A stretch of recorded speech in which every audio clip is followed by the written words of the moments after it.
Les Gaulois. Ils venaient des forêts. Ils peignaient leur peau, vénéraient les arbres, et refusaient de se soumettre. Les Romains, eux, venaient du sud. Ils bâtissaient des routes, imposaient la loi, rêvaient d'un empire éternel. Quand la Gaule et Rome se sont rencontrés, ce n'était pas une guerre ordinaire. C'était un choc de civilisation. Une histoire trop souvent simplifiée. Et pourtant, tout commence bien avant César.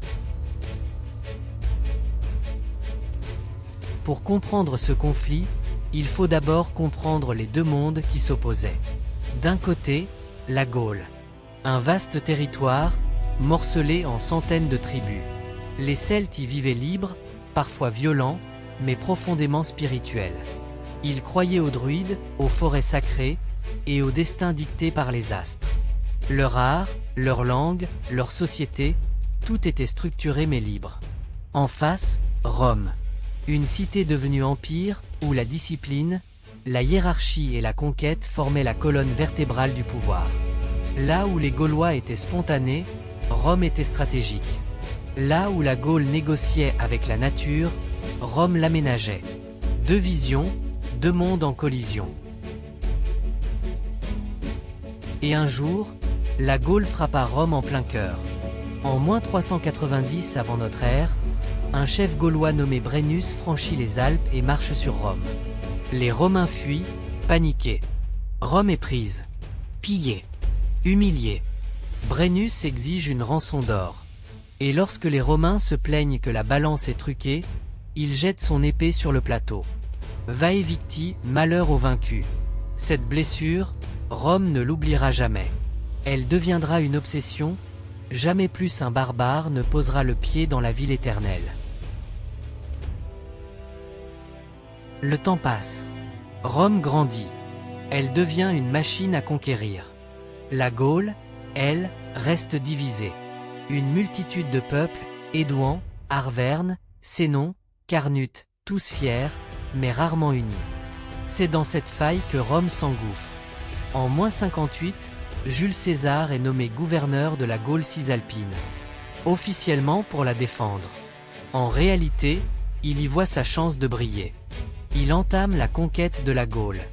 Victoire après victoire, les tribus tombent.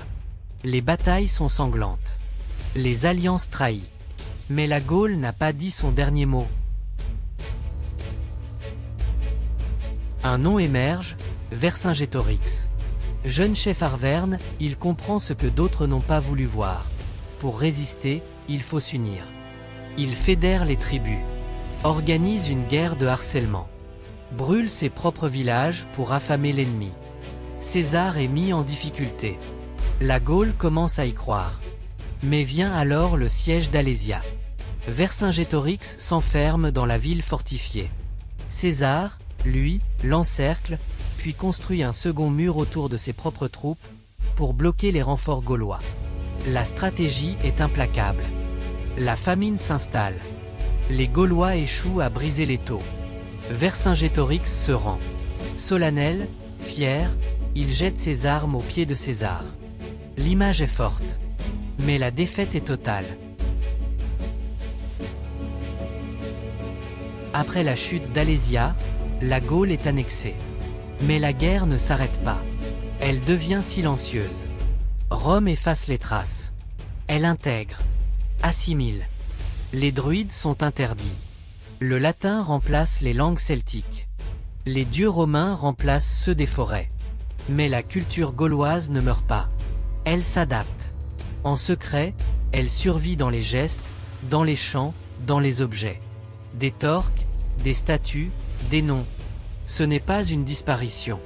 C'est une métamorphose. La Gaule devient romaine. Les routes apparaissent. Les villes s'agrandissent. Des temples s'élèvent là où étaient les bois sacrés. Certains Gaulois deviennent sénateurs. D'autres préfets. La citoyenneté romaine s'étend. On boit du vin italien. On parle latin. On construit en pierre. Et pourtant, le souvenir reste. Le vieux monde ne meurt jamais tout à fait. Il hante les forêts. Il parle à travers les légendes. Il s'anime dans les mythes.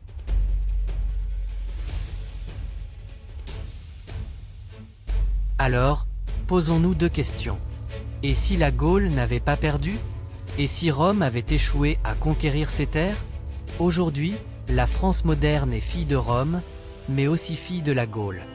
Vercingétorix n'a pas seulement perdu une guerre. Il a semé une mémoire. Et cette mémoire, parfois, crie encore sous les pierres. Alors, qui a vraiment gagné? Rome ou la Gaule?